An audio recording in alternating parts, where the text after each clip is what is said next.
Salut tout le monde, bienvenue à cette capsule 6.4 de votre cours de programmation orientée objet. Aujourd'hui, c'est une capsule un peu spéciale parce que je ne vous explique pas de matière, je vous explique plutôt comment faire l'exercice 6.2 que vous allez faire en classe.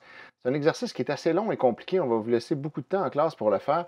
Et justement, à cause de sa complexité, je veux être sûr que tout le monde comprenne bien ce qu'il y a à faire exactement dans cet exercice-là. Puis en même temps, si jamais vous ne comprenez pas pire, puis vous commencez, puis au bout de 2 jours, vous avez oublié un détail, vous pourrez revenir réécouter ça pour savoir exactement ce qui est attendu de vous. Donc, l'exercice 6.2, déjà, c'est un exercice de combat de vaisseaux. Donc, l'idée, c'est qu'on va avoir deux équipes de vaisseaux, chacun de leur côté au début de l'écran, qui vont venir s'attaquer. Dans chaque équipe, il y a des attaquants qui essayent de spotter des ennemis puis les détruire. Puis, il y a des réparateurs qui essaient de spotter leurs amis blessés puis les réparer.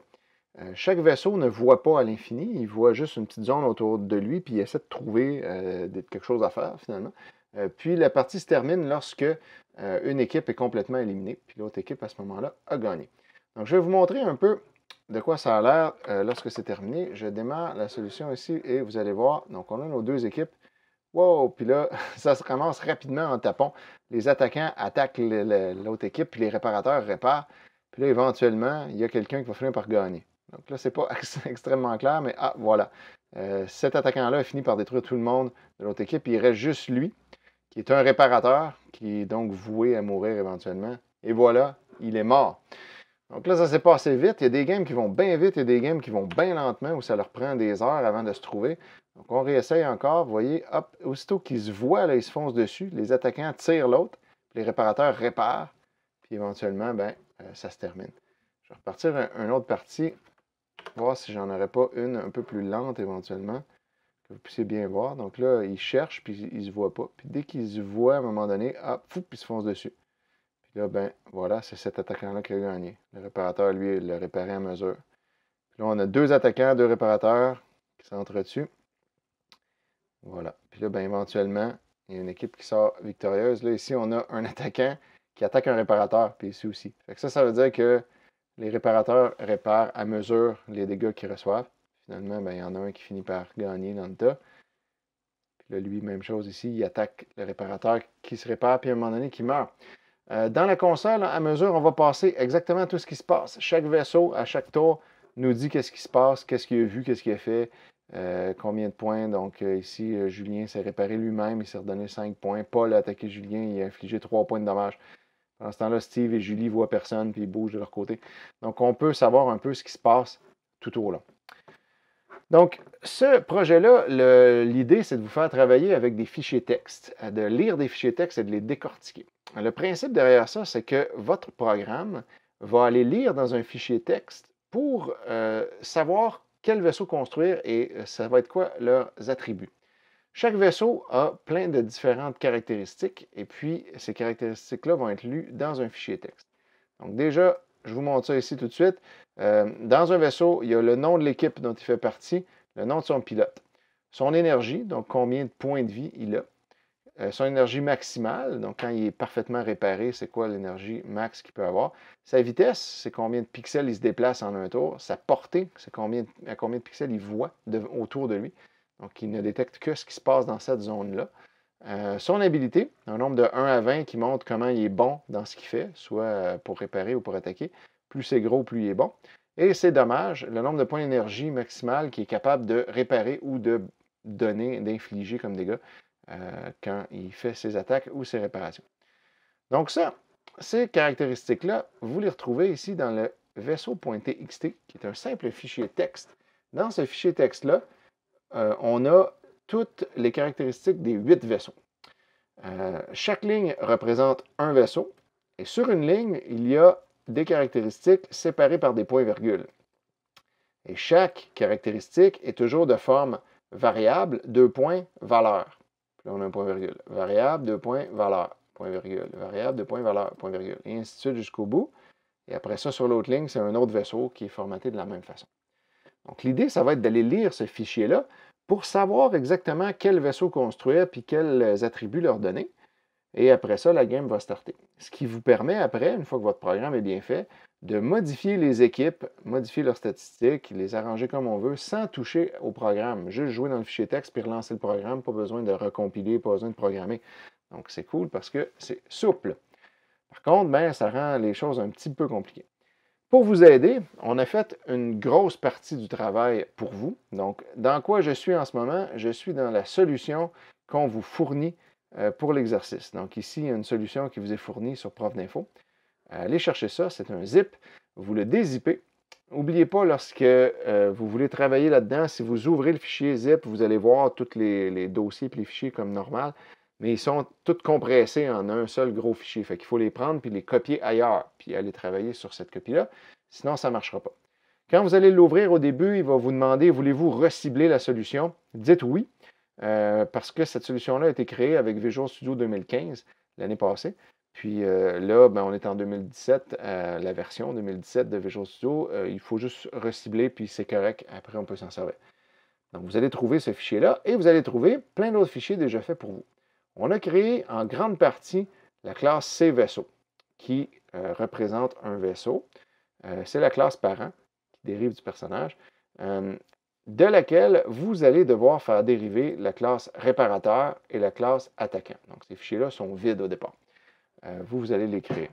Le réparateur puis l'attaquant, ils vont dériver du vaisseau, puis ils vont juste avoir quelques petits trucs à faire. Ça ne sera pas trop compliqué. Le vaisseau, lui, c'est lui qui est le plus complexe, mais beaucoup de son contenu est déjà fait. Donc, vous avez la classe ici. La fonction « Trouver le plus proche » permet de trouver le vaisseau le plus proche parmi le tableau, mais qui est à l'intérieur de la portée. Donc, le plus proche dans la zone que le vaisseau est capable de voir. Et on peut lui demander, en troisième paramètre, je te passe un tableau de pointeur de vaisseau, je te passe la taille du tableau et je te dis, vrai ou faux, trouve un ami. Donc, si je lui dis vrai, il cherche un ami proche. Et si je lui dis faux, il cherche un ennemi proche.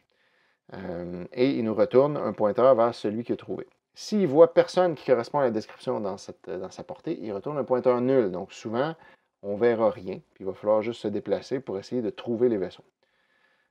Donc, lorsqu'on cherche un ami, ça cherche automatiquement un ami blessé. Ensuite, la fonction est-ami permet de savoir si ce vaisseau-là, c'est ton ami. Donc, je te passe un vaisseau, tu me dis vrai ou faux, c'est mon ami. Il fait juste comparer qu'on est dans la même équipe. On a une fonction distance. On peut lui demander, voici un vaisseau, dis-moi t'es à quelle distance de lui. Donc, bien simple. On peut demander au vaisseau, es-tu blessé? Il va me dire oui ou non. Après ça, il y a toutes les get puis les set. Ça, c'est déjà tout fait pour vous. Tout ce que je vous dis là, c'est tout fait pour vous. Là. La fonction se déplacer, elle est déjà faite aussi. On lui donne un tableau, une taille, puis on lui dit trouve un ami, déplace-toi vers un ennemi blessé ou déplace-toi vers un ennemi. Donc, le troisième paramètre, on va lui passer true pour aller vers un ennemi, false pour aller vers un ennemi. Donc, il va simplement essayer de trouver cette cible-là puis se déplacer vers elle le plus qu'il peut. S'il ne trouve pas la cible dans sa zone, ben, il se déplace au hasard. Ça, c'est déjà fait. La fonction action, elle, on lui passe le tableau, puis elle doit faire une action avec ce tableau-là, mais remarquez, elle est virtuelle pure. On l'a mis égal à 0.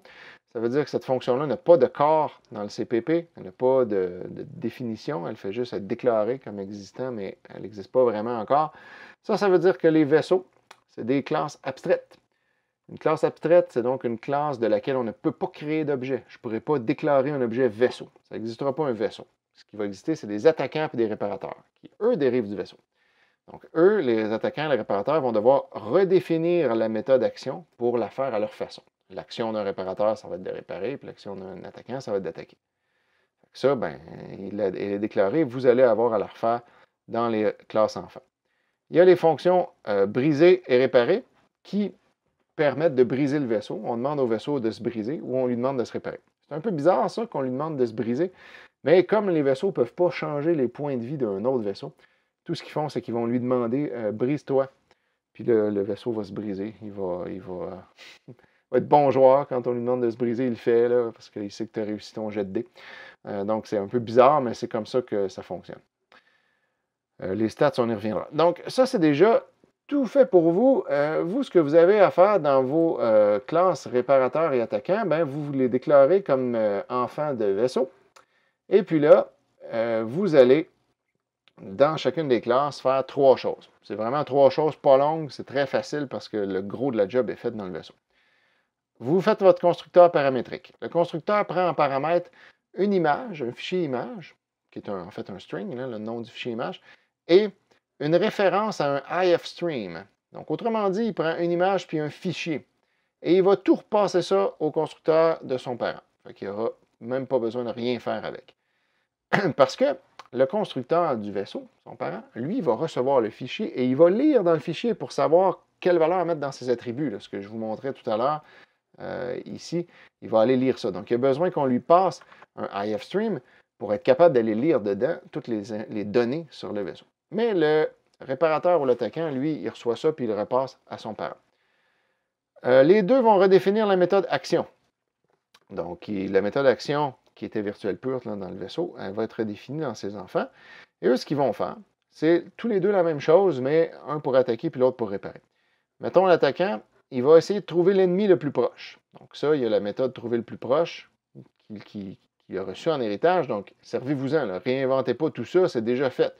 Vous trouvez l'ennemi le plus proche. Comment on fait pour trouver l'ennemi?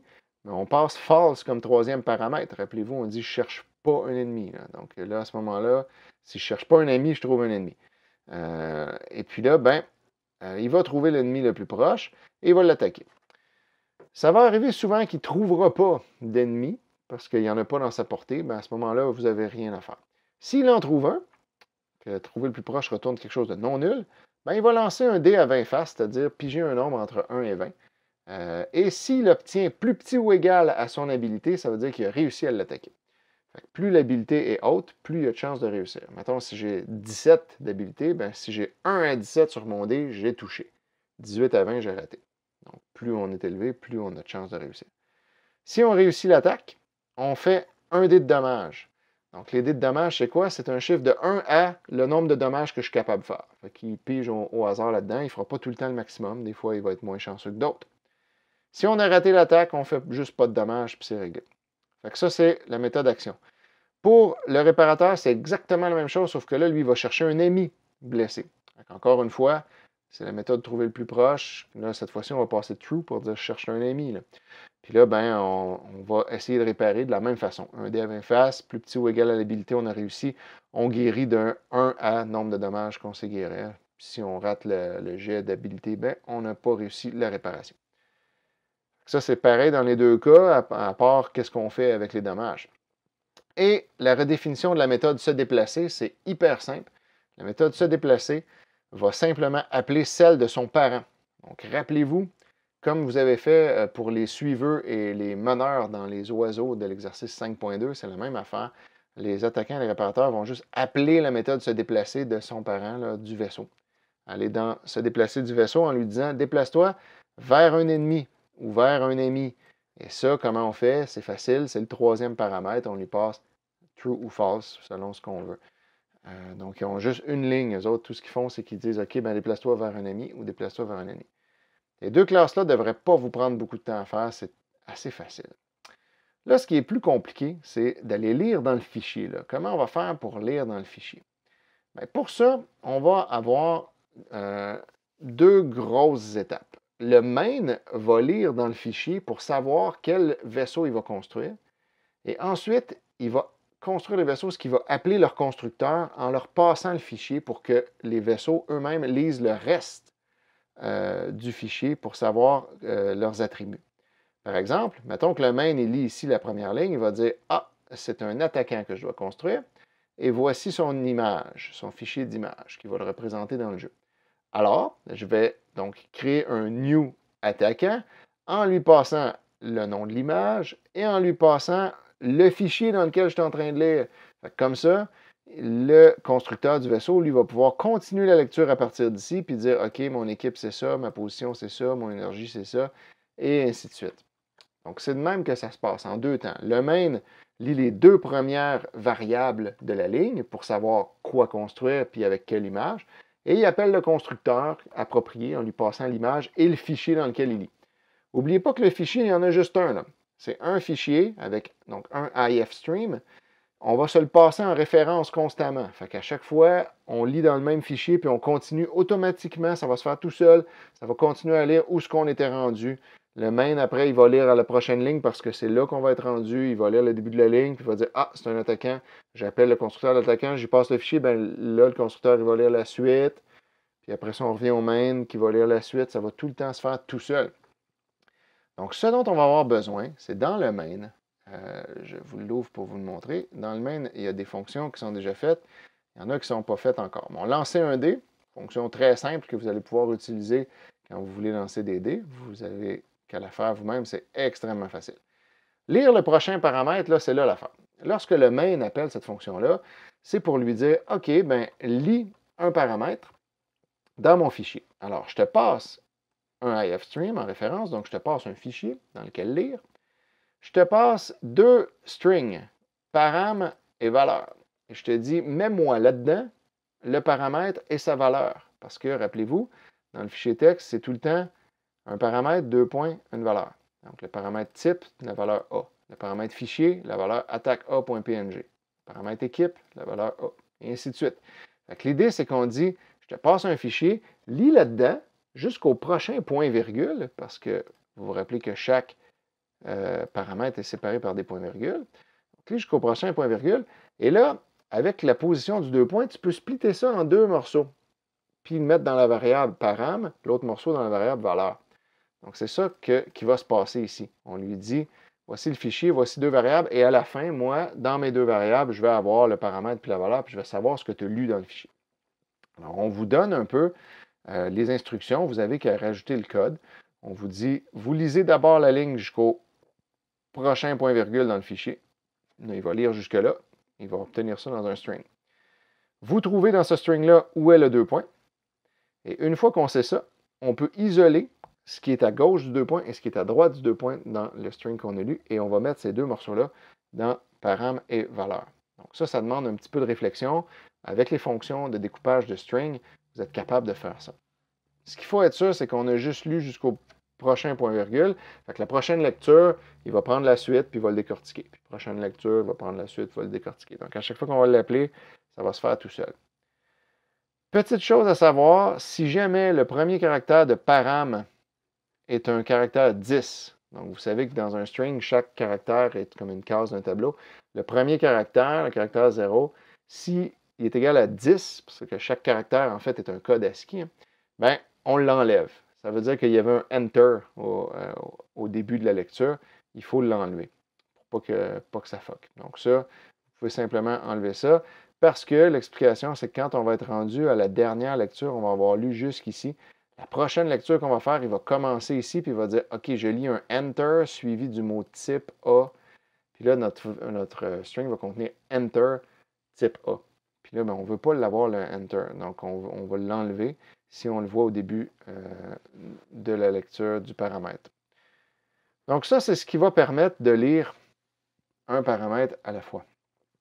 Dans notre main, voyons, le main lui-même va donc avoir la fonction lire fichier. Lire fichier va recevoir un nom de fichier et un tableau de pointeur de vaisseau à créer. Alors, la fonction lire fichier, elle va faire une boucle. Elle va ouvrir le fichier, elle va faire une boucle et elle va appeler lire prochain paramètre dont je viens de vous parler en lui disant voici le fichier, lis-moi une première shot. Et là, quand je l'ai lu, je reviens ici et là, j'ai le paramètre de la valeur. Je vais faire ça deux fois. Je vais lire donc le type du vaisseau et son image. Une fois que j'ai ça, je sais quoi créer. Fait que je peux dire parfait, la prochaine case de mon tableau de vaisseau va être un new attaquant ou un new réparateur, selon mon type que je viens de lire. Et quand je vais appeler le new attaquant, je vais lui passer entre parenthèses ses paramètres à son constructeur. Je vais lui passer quoi? Le nom de l'image et mon fichier, mon ifstream que je vais mettre ouvert ici, pour lui dire, tiens, complète la lecture de ton côté. Donc, la variable lire fichier, c'est ça qu'elle fait. Elle lit dans le fichier à chaque fois les deux premiers paramètres pour pouvoir savoir quoi créer et elle passe le reste au constructeur approprié qui, lui, va lire le restant de la ligne. Et quand on va revenir à lire fichier, On va créer le prochain. En continuant dans notre lecture, ça va être la ligne d'en dessous parce que c'est là qu'on va être rendu. On va lire les deux premiers, on va choisir qu'est-ce qu'on construit, on va y passer le fichier, il va lire tout le reste. Puis après, on revient ici, on va être à la ligne d'en dessous, et ainsi de suite. Et à chaque fois, on compte combien de vaisseaux on a créés, puis à la fin, on retourne ce nombre de vaisseaux-là. Dans le fichier, il peut y avoir n'importe quel nombre de vaisseaux et ça va marcher. Donc voilà, c'est comme ça qu'on va starter ça, la création. Du côté du vaisseau, le constructeur du vaisseau, lui, donc, comme je vous disais, il reçoit le nom d'un fichier d'image et un IFStream dans lequel lire toutes ses affaires. Et là, ça, vous allez devoir le faire. Presque tout est déjà fait dans le vaisseau, mais le constructeur, lui, vous devez le faire. Donc, le constructeur, qu'est-ce qu'il fait? Il passe l'image au personnage, donc ça va, il est capable de le créer, puis il va pouvoir s'afficher. Et là, ce qu'il va faire, c'est qu'il va lui aussi utiliser lire prochain paramètre pour aller lire la prochaine partie. Donc là, le main a lu jusque-là. Il a dit, parfait, j'appelle le constructeur de l'attaquant, je passe son image. Et là, voici le fichier. L'attaquant, lui, va dire, OK, moi, je vais lire ça. Et là, ça va me permettre de savoir quoi mettre dans ma variable d'équipe. Je vais lire ça, et ça va me permettre de savoir quoi mettre dans ma position. Je vais lire ça, et je vais savoir quoi mettre dans mon énergie totale, énergie maximale. Donc, il va tout lire un par un. Vous pouvez supposer que le fichier va toujours être bien écrit dans cet ordre-là. Vous n'êtes pas obligé de prévoir les cas d'erreur ou si quelqu'un écrit ça dans un autre ordre. Gardons ça simple. On suppose que tout est écrit dans le bon ordre et qu'il n'y a jamais d'erreur dans le fichier. Et là, lui, il va tout lire ça et il va donc mettre les valeurs de ses attributs selon ce qu'il y a lu dans le fichier. Mais après, le vaisseau va être construit. On va automatiquement revenir ici au main qui, lui, va dire, OK, maintenant, je lis, j'ai fait un tour de boucle, je lis les deux prochains paramètres. Puis quand il va le lire, comme le constructeur s'est rendu tout jusque-là, les deux prochains paramètres, ça va être la ligne d'en dessous. Mais on recommence comme ça. Alors voilà, j'espère que c'est clair, mon affaire, et que vous suivez tout ça. Si vous ne suivez pas, allez-y une petite étape à la fois, puis revenez réécouter la vidéo après pour voir la suite des choses. Donc, dans le main, qu'est-ce qu'il y a d'autre à faire? Il y a quelques autres petites choses à faire qui ne sont pas trop compliquées. Pour lire le prochain paramètre, on va avoir besoin d'une petite fonction pour enlever les guillemets. Parce que vous avez remarqué que des fois, il y a des variables que leur valeur, c'est des guillemets autour, puis il y en a d'autres que ça n'en est pas. Et ça, c'est typique. Quand c'est du texte, c'est des guillemets, puis quand c'est des chiffres, ça n'en est pas. C'est fait par exprès. On a fait par exprès de vous créer un fichier texte qui est un peu compliqué, puis qui n'est pas super clean à décortiquer. Des fois, il y a des guillemets, des fois, il n'y en a pas. Ici, on a deux affaires, le x, virgule, y de la position. C'est deux chiffres séparés par une virgule. Ici, c'est deux chiffres séparés par un slash. Ici, c'est juste un chiffre. Donc, c'est fait par exprès parce que bien souvent, les fichiers avec lesquels vous allez travailler en entreprise, quand on vous demande de lire un fichier qui est fourni par quelque chose d'autre, un autre programme ou quelque chose, c'est souvent de même. Il y a plein de petites particularités, puis il faut être capable de le décortiquer comme il faut. Donc, vous allez faire une petite fonction qui enlève les guillemets. On lui donne une chaîne, puis on dit « Enlève-moi les guillemets de cette chaîne-là » pour les éliminer, qui ne fassent pas partie de la valeur. Ça, c'est simple, là. On garde ça hyper simple pour vous. Vous n'avez pas vraiment besoin d'enlever des guillemets en tant que tel. Ça va juste enlever le premier puis le dernier caractère. Ça va retourner le reste. On suppose que c'est des guillemets. Vous n'avez pas besoin de checker que c'est le cas. Gardez ça simple. Vous enlevez le premier puis le dernier, vous gardez le reste. Une petite sous-chaîne bien placée, ça fait la job. Bon, ensuite, la fonction « Afficher les vaisseaux ». Ça, c'est très, très simple. Vous parcourez la boucle et vous demandez à chaque vaisseau de s'afficher. Et la fonction action des vaisseaux, vous parcourez la boucle et vous demandez à chaque vaisseau de faire son action. Puis là, lui, il va faire son action selon ce qui a été codé dans la classe. Ça aussi, c'est facile. Donc, une fois que vous allez avoir fait ça, normalement, là, le jeu va fonctionner tout correctement. La difficulté, c'est de catcher toute cette méthode-là complexe là, de création. Le reste, ça va marcher. C'est des petites affaires assez simples et beaucoup sont déjà faits pour vous. Dernier petit détail qui nous reste, on veut que le jeu écrive dans un fichier texte des statistiques des deux équipes avant la game, puis des statistiques des deux équipes après la game. En fait, il va rester juste une équipe après la game parce que l'autre va être toute morte. Le fichier ici, vous avez un fichier statistique.txt qui vous montre ce que ça a donné quand on fait une game. Avant le match, le vaisseau de Paul de l'équipe A, qui est un attaquant, a sa position était ça, son énergie, sa portée, sa vitesse, sa mobilité. Donc, on veut que ça soit tout clair comme ça pour qu'un humain puisse le lire très facilement.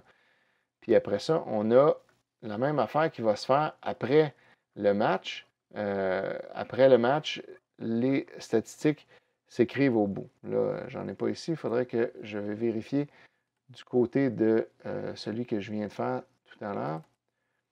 Donc, je vous remonte ça avec la game que j'ai lancée tantôt. Donc, avant le match, toc, toc, toc, toc. Puis, après ça, on a, après le match, ben là, tout ce qui nous est resté, c'est 3 membres de l'équipe A. Puis là, on voit que les 3 étaient full énergie. Puis, il n'y a plus personne d'autre après. L'équipe B n'existait pas. Donc, comment on fait ça? Ça, c'est à la fin. Gardez-vous ça pour la fin. Là. Faites marcher le jeu avant. Vous allez voir que dans le vaisseau, l'autre petite partie à compléter, c'est la fonction afficher stats. Afficher stats reçoit une référence à un O-stream. Un O-stream, c'est un flux de sortie qui peut être cout ou un fichier en écriture. Un des deux, parce que cout est un O-stream, puis un fichier, c'est un OF-stream qui est un O-stream. Donc, ça marche dans les deux cas. Là. On reçoit ça, là, un O-stream, puis on écrit dedans. Le vaisseau va écrire ses statistiques là-dedans. Donc, sa position, son énergie, etc. Donc, vous avez l'exemple ici là, de comment, à quoi ça peut ressembler. Donc, vous faites ça. L'affaire, par exemple, c'est que comment faire pour écrire si un vaisseau est un attaquant ou un réparateur? Le vaisseau, lui, dans la classe C vaisseau, il ne sait pas qu'est-ce qu'il est, parce que c'est un vaisseau, puis c'est tout. L'attaquant et le réparateur, eux, vont avoir besoin donc de leur propre fonction d'affichage de stats qui va juste écrire la première ligne ici, mettons, puis la ligne de tiret, parce que l'attaquant, lui, il sait qu'il est un attaquant. Puis après ça, il va appeler la fonction du vaisseau pour qu'elle écrive tout le reste. Et le réparateur aussi, il écrit sa première ligne, puis il appelle la fonction du vaisseau qui va écrire tout le reste. Comme ça, vous mettez ça très généralisé. Un vaisseau, ça sait écrire ses statistiques à lui. Un réparateur, ça fait juste écrire qui est un réparateur, puis ça appelle le vaisseau pour faire le reste de la job. Puis un attaquant aussi, donc pas de copier-coller nécessaire. Donc, votre réparateur va donc avoir besoin de faire sa version d'afficher stats qui écrit que le vaisseau est un réparateur, puis qui appelle afficher stats du vaisseau pour qu'elle fasse la job. Ça, vous allez voir qu'en fait, c'est vraiment pas long à faire. Ça va prendre 10 minutes une fois que le reste va être fini. Ça va être facile. Fait que vous avez aussi tout ce que je vous ai dit, mais très, très résumé dans le texte ici. Si vous avez des questions, posez-les à votre professeur. Puis si votre professeur n'est pas disponible parce que vous êtes la nuit ou vous êtes en classe, mais il y a plein de monde avant vous dans la liste sur Aidez-moi, réécoutez cette capsule-là, puis ça va vous aider. Vous allez pouvoir savoir un peu plus ce que vous avez à faire. Alors, bonne chance avec ça. Ça fait une demi-heure que je parle. Have fun. Vous avez au moins 3 cours là, pour faire ça.